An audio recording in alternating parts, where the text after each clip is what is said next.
여호수아서 1장 5절 같이 읽겠습니다. 여호수아서 1장 5절 시작. 내 평생에 너를 능히 대적할 자가 없으리니 내가 모세와 함께 있었던 것 같이 너와 함께 있을 것이니라. 내가 너를 떠나지 아니하며 버리지 아니하리니. 아멘. 여호수아는 우리에게 전쟁의 용사로 알려져 있습니다. 대부분의 사람들이 여호수아서 하면 정복, 폭력, 진멸 등의 참혹하고 비인도적인 장면을 떠올릴 것입니다. 하나님에 대해서는 어쩌면 그분은 가나안 사람들에 대해서 그토록 잔인하실 수가 있을까? 하나님은 당신의 마음에 들지 않으시면 무참히 심판하시는 잔혹한 성품의 소유자가 아닌가? 라는 의문을 갖게 됩니다. 하지만 하나님의 뜻과 계획을 감히 가늠하지 못하는 인간이 하나님을 판단하고 비난하는 것은 어불성설이라 하겠습니다. 그렇다면 하나님은 왜 당신의 백성인 이스라엘과 이방 민족 간에 그 참혹한 전쟁들을 행하셨던 것일까요? 이스라엘 백성이 여호수아의 진두지휘 하에 전쟁을 할 수밖에 없었던 이유를 찾고 설명하자면 매우 복잡합니다. 여기서 어떤 신학적인 해석이나 학문적인 다양한 해석과 주장들이 있긴 하지만 간단히 설명해 드리면 다음과 같습니다. 이스라엘 백성이 가나안의 민족들과 전쟁을 벌일 수밖에 없었던 가장 큰 이유는 그 땅이 바로 하나님께서 아브라함에게 약속하신 축복의 땅이요 거룩한 도시인 예루살렘은 하나님의 성전이 있는 하나님이 거하신 곳이면서 또한 십자가와 부활이 있는 구원을 상징하는 영적인 장소이기 때문입니다. 또 그 땅에 거하는 민족들은 이미 하나님의 오래 참으심의 성품이 한계에 달할 만큼 죄악으로 가득 차 있었기 때문입니다. 그들의 죄악은 단지 그들의 삶만을 망치는 것이 아니었습니다. 그들의 죄악은 결국 그 땅에 속하여 살아갈 하나님의 백성 이스라엘을 장차 죄로 물들여 망하게 할 것이기 때문이었습니다. 사실 이스라엘 백성에게 있어서 가나안 땅에 들어가 사는 것은 하나님의 뜻이자 그들의 운명이었습니다. 또 그들은 가나안 종족들에 비하여 매우 소수였어요. 그 때문에 이 전쟁은 막강한 군사력을 가진 이스라엘의 군대가 가나안 종족들을 무참하게 정복해 나간 것이 아니라 오히려 군사적으로 다수의 훈련된 가나안 사람들로부터 자신을 지켜내려는 이스라엘의 철저한 방어전이자 생존을 위한 처절한 투쟁이었다고 보는 것이 맞습니다. 사실 우리의 오해와는 달리 하나님은 가나안 땅에서의 전쟁을 원하지 않으셨을지도 모릅니다. 아니 않으셨을 것입니다. 하나님은 사실요 전쟁을 기뻐하시는 분이 아니십니다. 그분의 피조물인 사람들이 죽는 것을 원하지 않으시기 때문이죠. 사실 하나님은 그분의 백성들이 가나안에서 가능한 아무런 폭력이 없이 평화적으로 그 땅에 정착하기를 원하셨을 것입니다.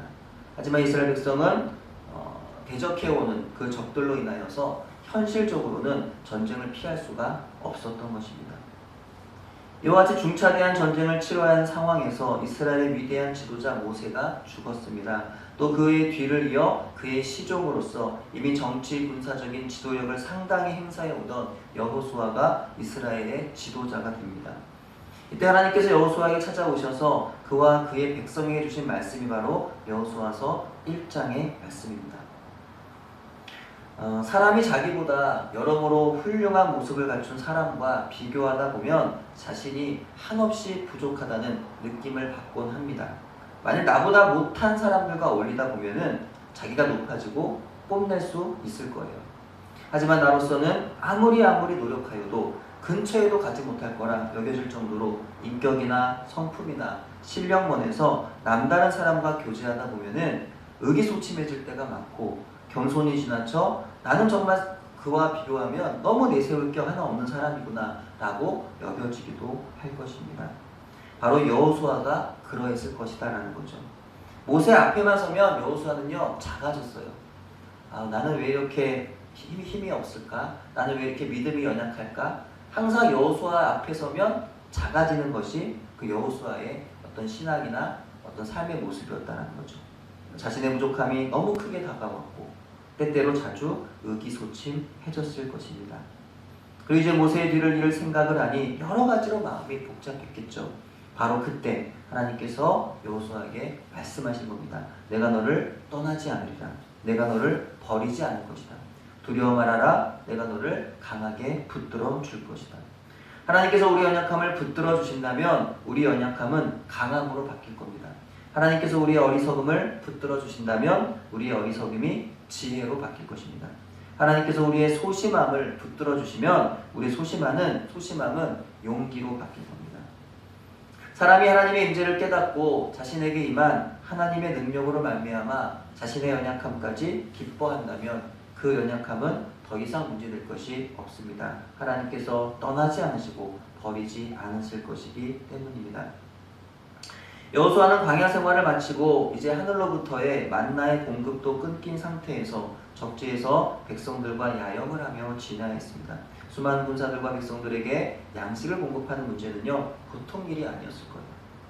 광야 40년의 생활을 거쳐 온 지금 여호수아 주변에는요, 갈렙을 제외하고는 그 어려운 시절을 함께 지나온 친구들 중에 남아있는 사람이 아무도 없었을 겁니다. 나이가 들수록 떠나가는 사람들은 늘어나고 혼자 남게 되어 외로울 수밖에 없었을 것입니다. 하지만 하나님이 말씀하신 것이죠. 내가 너를 떠나지 않겠다. 너를 버리지 않겠다.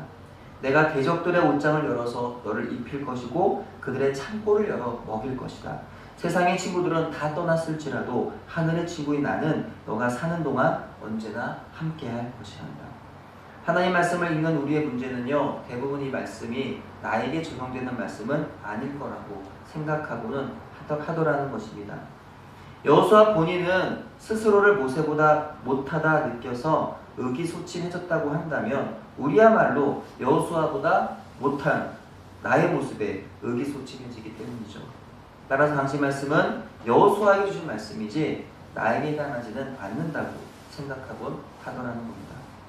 하지만 이 말씀은 우리에게도 하나님께서 하시는 말씀이에요. 참으로 나를 위로하려고 주시는 말씀임을 기억하시기 바랍니다. 하나님의 위로의 말씀은 너무나 위대하시고 크시기 때문에 한 사람을 위한 그런 위로일 수가 없어요. 동일한 사랑의 마음으로 하나님을 바라보는 당시 모든 이스라엘 백성들 뿐만 아니라 시대와 공간을 초월하여 오늘을 사는 모든 그리스도인들에게 또 우리에게도 동일하게 주어지는 하나님의 말씀인 겁니다. 그러면 내가 너를 떠나지 아니하며 버리지 아니하리라 라고 하신 하나님의 이 말씀은 어떨 때 하시는 위로일까요? 물론 이 말씀이 우리 모두에게 주어지는 말씀이긴 하지만 그러나 동시에 이 말씀으로부터 제외되는 사람들도 있다는 사실을 우리는 알아야 합니다. 바로 이 말씀은 여호수아와 같이 하나님의 일을 위하여 부르심을 받은 그분의 백성들에게 주어지는 위로의 말씀인 것입니다. 그럼 여기서 또 질문하게 됩니다. 그러면 저는 이 말씀에 해당이 안 될 수 있겠네요. 저는 여호수아와 같이 하나님의 일을 위하여 부르심 받지 않았으니 말이죠. 그렇다면 역시 저에게는 하나님의 떠나지 않으시고 버리지 않으시겠다는 이 말씀은 해당하지 않는 것이잖아요 라고 물을 수 있겠죠. 하지만 여호수아와 같이 하나님의 일을 위하여 부르심 받을 일이라는 것이 정복전쟁을 해야 한다는 그런 뜻은 아니겠죠. 반드시 비기독교 국가에 들어가서 그것을 하나님을 예배하는 땅으로 바꾸어 놓는다든지 전도자가 되어 복음을 전하러 방방곡곡을 다닌다든지 어떤 그런 것들을 의미하지는 않는다는 겁니다. 그런 뜻이 아니라 여호수아와 같이 각자의 부르심 받은 자리에서 내가 하나님의 영광을 목적으로 살아가고 있느냐 하는 거예요.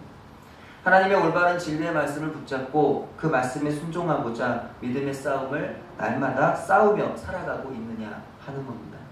그렇다면 내가 그렇게 살고 있다면 이제 우리는 자신의 삶의 자리를 점검해 보아야 합니다. 정말 그러한지를.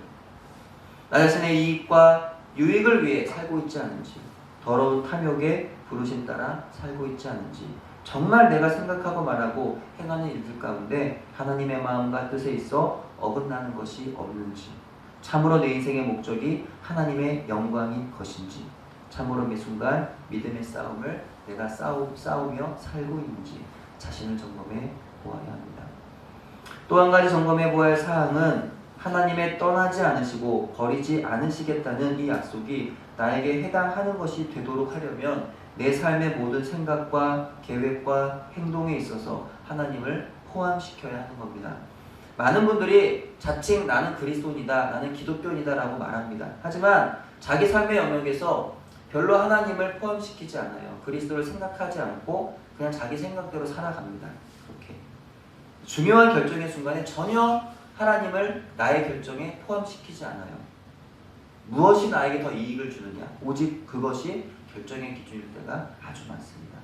근데 만약 우리가 그러하다면 하나님의 떠나지 않으시고 버리지 않으시는 그 약속을 하나님께서 우리에게 지키셔야 하는 이유가 없는 것이죠. 정말 그렇다면 이 경우야말로 하나님의 떠나지 않으시고 버리지 않으시겠다는 말씀이 우리에게 해당하지 않는 말씀이 되고 말 것입니다. 하지만 여러분이 하나님을 여러분의 인생에 포함시키기만 한다면 하나님 여러분을 떠나지 않으실 겁니다. 하나님 여러분을 버리지 않으실 겁니다. 여러분을 절대로 세상 한가운데 홀로 두지 않으실 겁니다. 친구는 떠나고 부모도 나를 버리고 그래도 걱정하지 않으셔도 된다. 하나님 여러분을 떠나지도 버리지도 않으시기 때문입니다. 여러분은 병들어서 홀로 될 것을 염려하지 않으셔도 됩니다. 늙어서 혼자 될 수 있을 거라는 염려도 버리십시오. 오히려 여러분이 병들었을 때, 여러분이 늙었을 때 하나님 여러분을 어떻게 함께 하시며 도우실지를 생각하시기를 바랍니다. 무엇보다 하나님은 자신의 아들을 주실 정도로 우리를 너무나도 사랑하세요. 그렇죠? 그렇기 때문에 하나님은 우리를 떠나지 못하신 거예요. 버리지 못하신 거예요. 그렇게 사랑하시기 때문에. 하지만 우리는 그 사랑에 안심하여 하나님의 사랑을 시험하여 하나님을 떠나 살아서는 안 됩니다. 하나님이 나를 지켜주셔, 항상 지켜주셔. 그러니까 나는 그 은혜 안에서 그냥 이렇게 내 마음대로 살아가도 돼. 근데 그게 그렇지만 않다는 거예요. 우리 하나님의 그 사랑을 시험하지 말고 하나님의 그 사랑에 보답하는 인생이 되어야 되지 않겠나라는 거죠. 하나님이 도우실 것이니까 나는 아무것도 않아도 된다며, 아무것도 하지 않아도 된다며 게으름을 피워서도 안 됩니다. 하나님 사랑을 믿고 의지함으로 나를 부르신 자리에서 열심히 살아갈 때 하나님 우리를 떠나지도 버리지도 않으시고 함께해 주시는 줄로 믿습니다. 우리가 지금 여기서 하나님의 부르심 따라 살아갈 때, 우리 하나님을 내 인생에 모셔드릴 때, 내가 하나님을 인식하고 내가 하나님을 인정하며 내가 하나님을 의지할 때 하나님은 항상 영원히 우리를 버리지도 떠나지도 않으실 것입니다. 함께하여 주실 것입니다. 이 은혜 안에, 이 능력 안에서 살아가는 여러분 되시기를 주님의 이름으로 축원합니다. 기도합니다. 하나님 감사합니다. 오늘은 여호수아에게 주신 하나님의 말씀을 함께 묵상하였습니다.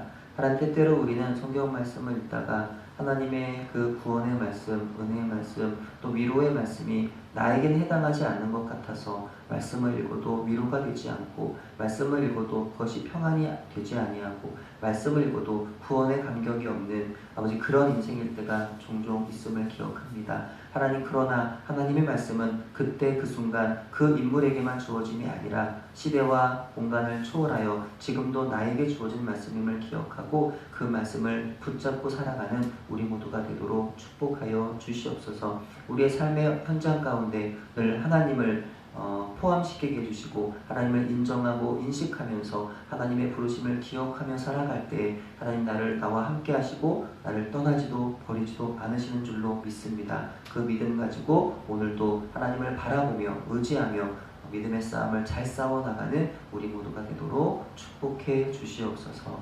감사하며 예수님 이름으로 기도합니다. 아멘.